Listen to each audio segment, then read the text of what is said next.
Olá, pessoal. Bom dia, boa tarde, boa noite, boa madrugada, boa qualquer hora para quem estiver assistindo em outro horário. O meu nome é Marcos Júnior e eu sou o editor-chefe do Sétima República. E hoje faz 12 anos daquele fatídico dia. Isso mesmo que vocês estão pensando. 12 anos em que a seleção brasileira, né, foi humilhada, né? Não foi apenas uma derrota, foi uma humilhação, né? Sofreu uma grande humilhação em pleno Mineirão, né, para a Alemanha, né? Aquele fatídico jogo, né, que terminou em 7-1, né? Um jogo, né, que vai ser uma grande mancha, né, uma grande e eterna mancha aí para a história, né, para uma história grande, né, uma história grandiosa que é a história da seleção brasileira. Mas é uma mancha porque afinal sofremos isso em casa, numa Copa do Mundo em que foi um grande evento, trazemos com toda pompa e circunstância, né? E infelizmente, né, lamentavelmente, passamos por isso, passamos por esse vexame, né? Um vexame que eu diria até que é até invingável, né? Dadas as circunstâncias, né, que se precisa para se buscar, né, uma revanche nesse resultado. Mas eu não pretendo falar propriamente sobre isso, nem falar onde eu estava, ou perguntar o que vocês estavam fazendo quando isso aconteceu. Eu acho que é um tanto clichê, né?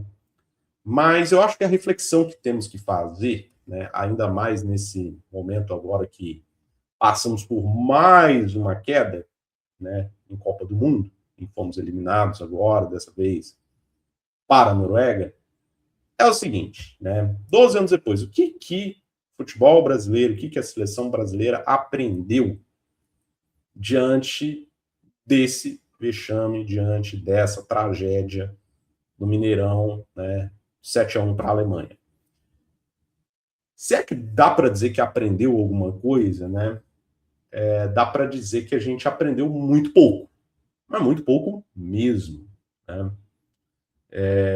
Vivemos tanto o futebol brasileiro no geral, como aí falo da CBF, falo da própria seleção brasileira, né?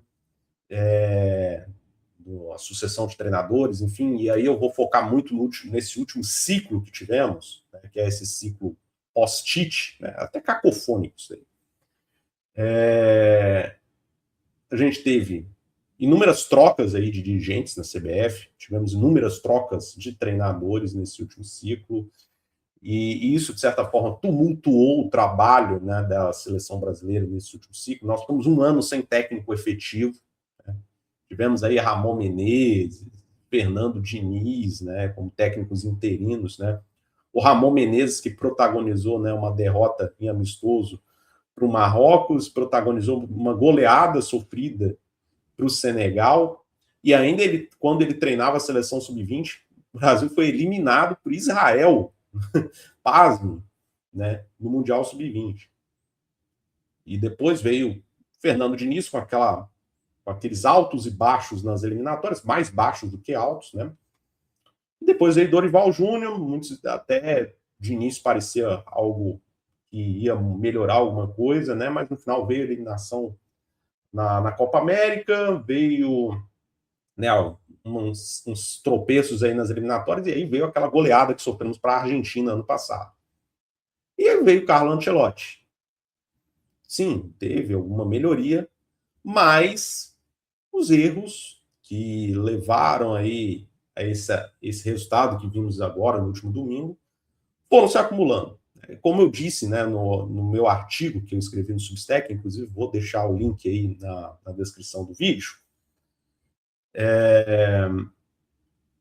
não foi fruto de um grande erro, de um grande vilão, né? Eu acho que a gente tem esse costume essa mania de tentar achar vilões, né, e achar grandes erros, né, que foram fatais.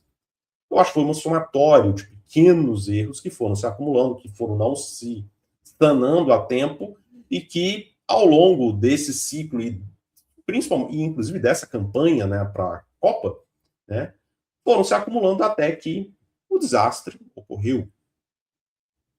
O desastre ocorreu em campo, né? Então, assim, há muitas coisas que a gente ainda precisa aprender, né? Esperava-se ter aprendido antes, porque o 7-1 foi um duríssimo choque de realidade para a seleção brasileira, para o futebol brasileiro no geral, mas que, infelizmente, as lições ainda não foram assimiladas. E a gente está vendo isso na sucessão de eliminações que sofremos depois desse resultado, né? Fomos eliminados pela Bélgica em 2018, pela Croácia em 2022, agora pela Noruega, agora em 2026. Seleções que não são da primeira prateleira do futebol mundial, né? No caso da Noruega, em que pese o fato de ser a melhor geração desde aí a Copa de 98, né? Inclusive a Noruega nos derrotou naquele jogo, também por 2-1, apesar de que foi de virada. A Noruega, nem de longe, é uma seleção de primeira prateleira e, aliás, é inferior, inclusive, às antecessoras que nos eliminaram, né? A Bélgica e a Croácia. E caímos.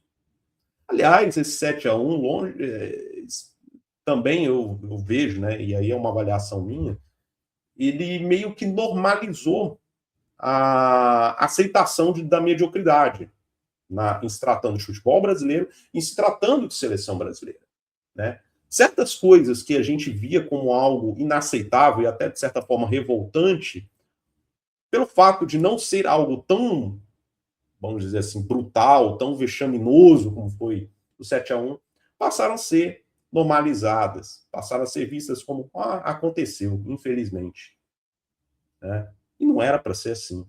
Afinal de contas, o futebol brasileiro e a seleção brasileira, né, são parte da identidade nacional, né? É o nosso ativo de soft power, né?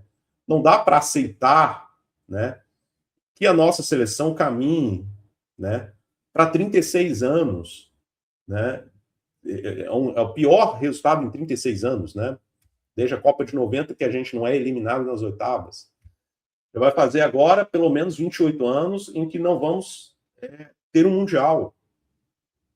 E também, né, é um tabu histórico o fato de que perdemos para a Noruega.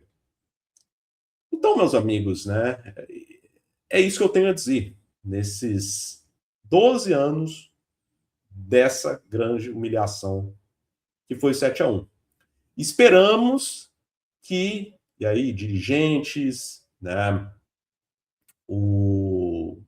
jogadores, treinadores, coloquem as mãos na cabeça, vão refletir, né, e pensar o que precisamos fazer para que o Brasil volte a ser, de fato, o país do futebol, porque não é, já há um bom tempo. Grande abraço a todos e até a próxima.